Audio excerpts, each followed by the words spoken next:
இன்றைக்கி நல்ல ஒரு சாஃப்டான டிஃப்ரெண்ட்டான பூரி எப்படி செய்யுதுன்னு பார்க்கலாமா. இந்த பூரி அப்படியே சாப்பிட்லாம். இதுக்கு சைட் டிஷ்ஷே தேவையில்லை. ஒரு 10 நிமிஷத்தில் ரெடி பண்ணிடலாம். வாங்க வீடியோக்கு போகலாம். நான் 2 உருளைக்கிழங்கு எடுத்துருக்கேன். வேக வச்சு தோல் எடுத்து வச்சுருக்கேன். இந்த அளவுக்கு எடுத்துக்கோங்க. இப்போ இது பவுலில் சேர்த்துடலாம். பாருங்கம்மா, உருளைக்கிழங்கு நல்லா இந்த அளவுக்கு பிசைஞ்சிடுங்க.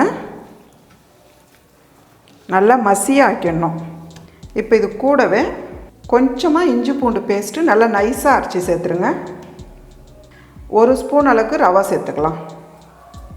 மிளகாய்த்தூள் ஒரு 1/4 ஸ்பூன் அளவுக்கு, கொஞ்சமாக மஞ்சத்தூள், பொடியாக நறுக்குன கொத்தமல்லி, உப்பு தேவையான அளவு சேர்த்துக்கலாம்.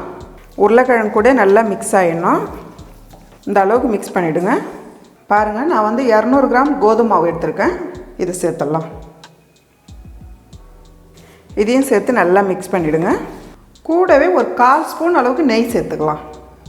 நெய் எதுக்கு சேர்க்குறோன்னா, நமக்கு உருளைக்கிழங்கு பூரின்றதுனால நெய்யில் மிக்ஸ் பண்ணாமல் பூரி நல்லா வாசனையாக நல்லாயிருக்கும். இப்போ கொஞ்சம் கொஞ்சமாக தண்ணி சேர்த்து பூரி மாவு எந்த அளவுக்கு பிசைகிறோமோ அந்த அளவுக்கு கொண்டு வந்துடுங்க.